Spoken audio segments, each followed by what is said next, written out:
আছে আমাদের অপোজিশন। এবার বলুন এটা দুর্নীতিগ্রস্ত পার্টি কি না? হ্যাঁ বলে বলো। এরা গরু চুরি করে, হ্যাঁ। এরা কালা চুরি করে, হ্যাঁ। এরা বিদ্যা চুরি করে, হ্যাঁ। রেশন চুরি করে, হ্যাঁ। দুনিয়া ভরে চুরি করে। তারা সিলেক্ট করেছে আরেকজনকে ভোটে দাঁড়াবার জন্য। এইবার 5 মিনিট ভোট দেবার আগে একটু ভেবে তারপরে ভোট করবেন। কাকে ভোট করবেন? একটা দুর্নীতিগ্রস্ত পার্টির ক্যান্ডিডেটকে নাকি এরকম একটা সৎ স্বচ্ছ এইরকম ক্যান্ডিডেটকে? এইটা খালি আমার রিকোয়েস্ট হলো আপনাকে। আর যারা নতুন ভোটার এসছে, আজ হুগলি জেলার খানাকুল থানার অন্তর্গত নন্দনপুরে আরামবাগ লোকসভার বিজেপি মনোনীত প্রার্থী অরূপকান্তি দিগার মহাশয়ের সমর্থনে এক জনসভায় মহাগুরু মিঠুন চক্রবর্তী নির্বাচনী প্রচার সারলেন। এদিন জনসভায় ভিড় ছিল চোখে পড়ার মতো। মিঠুন চক্রবর্তী আজ এই জনসভা থেকে কয়লা চোর, রেশন চোর হিসেবে কটাক্ষ করেছেন তৃণমূল সরকারকে। মহাগুরু নিজের সেই পরিচিত স্বভাবসিদ্ধ আঙ্গিকে জনসমাবেশে বক্তব্য রাখেন।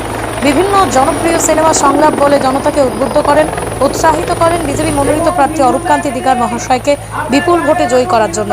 খানাকুল থেকে সরাসরি প্রজ্যোতি বাগের সাথে রিয়া সিংহ রায়ের report, crime press Bengal news.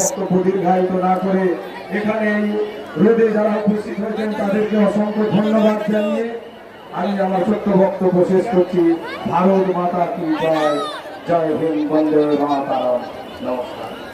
ধন্যবাদ প্রজ্যোতি। এখন আমাদের 53 নম্বর জেলা পরিষদের সদস্য কালীপদ অধিকারী মহাশয়কে উত্তরে দিয়ে বরণ করবে আমাদের আরেক কার্যকর্তা দীপঙ্কর ঘোষাল।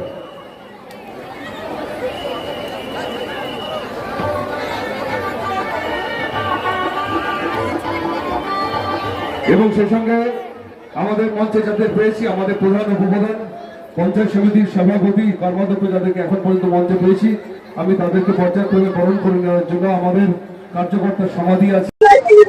নমস্কার, আপনারা দেখছেন ক্রাইম প্রেস বেঙ্গল নিউজ। আজকে আমরা এসে উপস্থিত হয়েছি হুগলি জেলার খানাকুল থানার অন্তর্গত নন্দনপুরে, যেখানে আরামবাগ লোকসভা কেন্দ্রের বিজেপি মনোনীত প্রার্থী অরূপকান্তি দিগর মহাশয়ের জনসমর্থনে একটি নির্বাচনী জনসভায় আসছেন মহাগুরু মিঠুন চক্রবর্তী। সেই জনসভা থেকে মহাগুরু কি বলেন জনসাধারণের জন্য, সেই বিষয়ে আমরা নজর রাখবো। আপনাদের দেখাবো এই জনসভা থেকে মিঠুন চক্রবর্তী কি বলছেন। প্রচার অভিযান শুরু করেছি। আমরা কালকে পেয়েছিলাম আমাদের প্রধানমন্ত্রী মাননীয় নরেন্দ্র মোদীজিকে পুরসুরার মাটিতে। আজকে আমরা গর্বিত। আজকে নমস্কার। একটু বরণ করুন,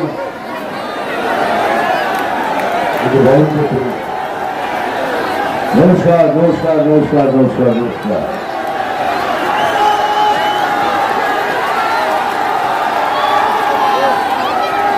ওই যে পেছনে তাকেও সবাইকে নমস্কার, নমস্কার। আপনাদেরও, তোমাদের এখানে যে আছে তাদের সবাইকে। আমি বক্তৃতা দিতে পারি না, তবে সবে প্রথমে আমি সদ্য রাজা রামমোহনজিকে প্রণাম জানিয়ে আমি কিছু বলব। আমরা ভোট একটু যে ভাই থোড়া পিছিয়ে আয়া और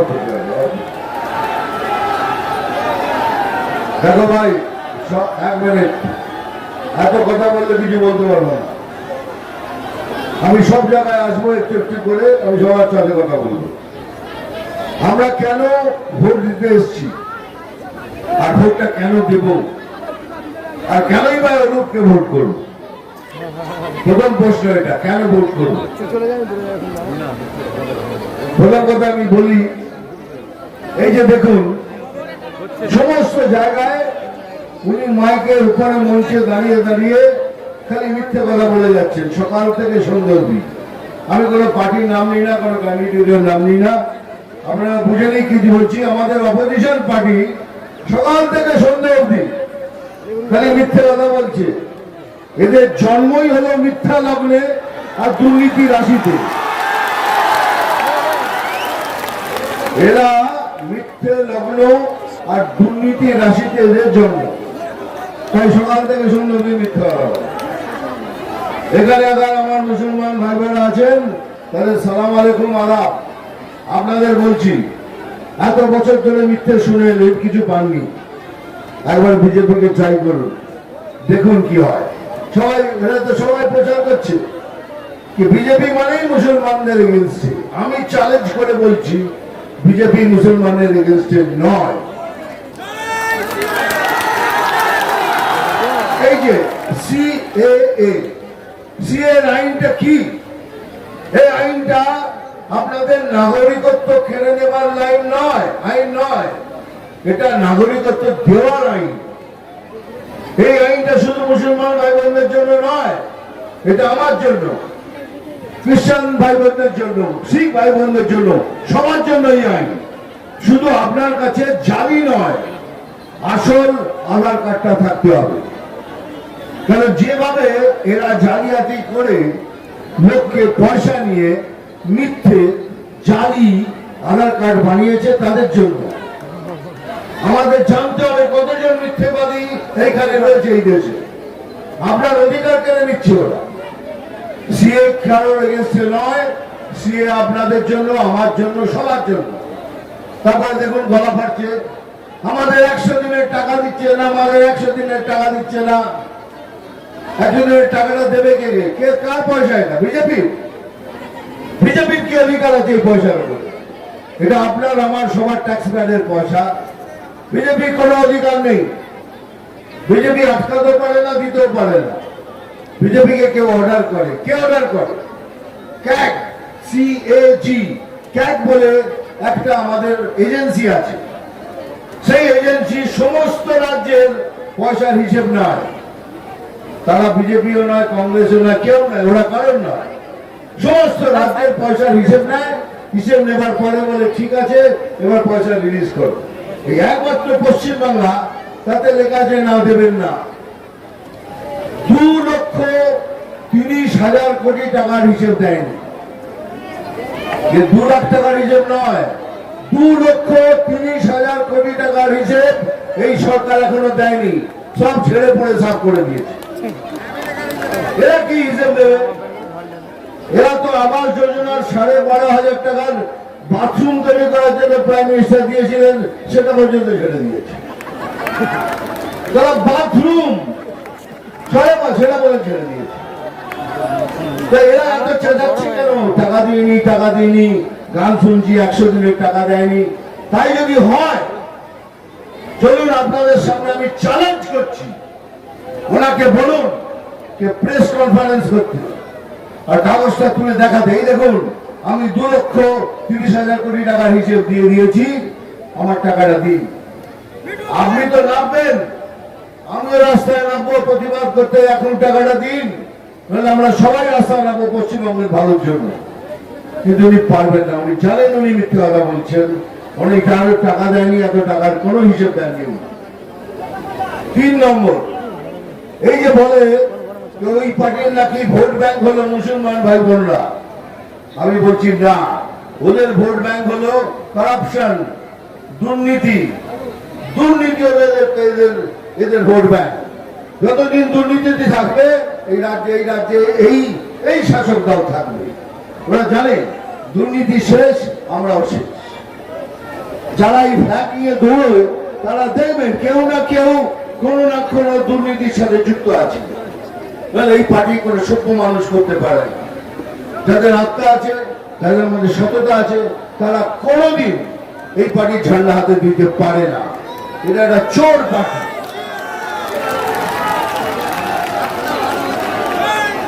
দেখুন, बीजेपी क्या तेरी गोदी पे बैठ जाऊं? क्या गोदी पे बैठूं? तो हो गया। अभी सुनो, मेरे पास वक्त कम है, सुनो। এখন আমাদের বিজেপি পার্টি এমনি যাকে তাকে সিট দেয় না, যাকে তাকে ক্যান্ডিডেট করে না। এই পার্টির একটা প্রসেস আছে, সেই প্রসেসের থ্রু দিয়ে ক্যান্ডিডেটকে চুজ করা হয়।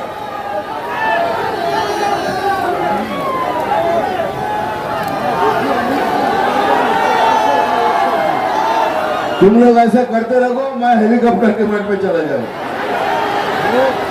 তো চুপচাপ শুননা। আমাদের একটা প্রসেস আছে, সেই প্রসেসটা হলো আপনারা আমাদের সাথে আমার সঙ্গে হ্যাঁ মেলাবেন না মেলাবেন, সত্যি হলে মেলাবেন। বলুন যে বিজেপি একটা দুর্নীতিগ্রস্ত পার্টি না? না তো? জোরে বলো না। এরা কি গরু চুরি করে? এরা কি বালি চুরি করে? এরা কি কয়লা চুরি করে?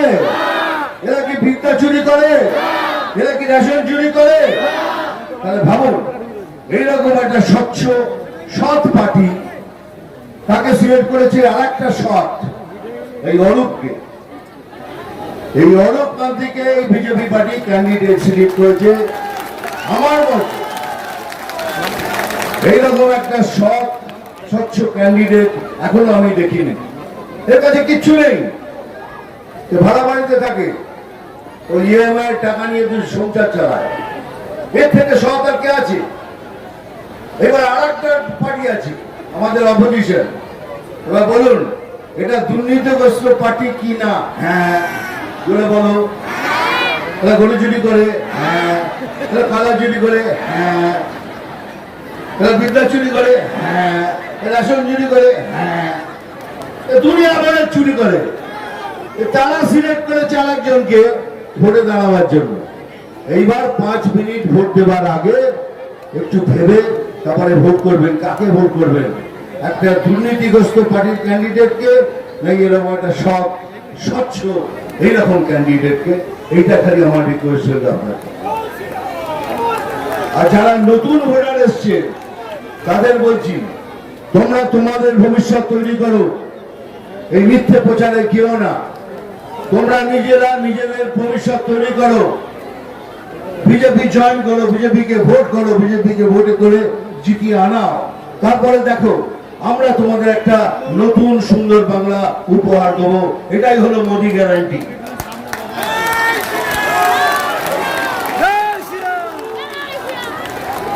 আরে দৌড় মজাই, যেখানে এই তোরা সব আমার প্রোগ্রাম দেখিস না, যেখানে যাবো ও দাদা চশমা করবো, চশমা হয়ে যাবে, চশমা করবো।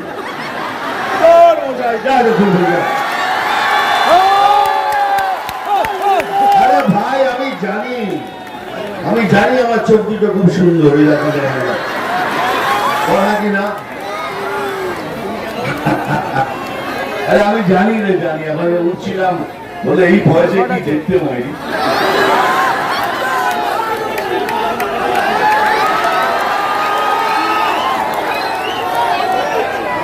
এখন কি হয়েছে জানিস?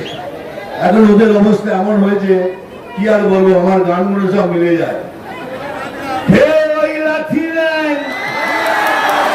ভেঙে গেল ঠ্যাং, আরে খেয়ে লাথিলেন, ভেঙে যে গেল ঠ্যাং, ভাঙলো মাথায় তোমার বেল। ও চাদুরে দেখলে কেমন তুমি লিখে,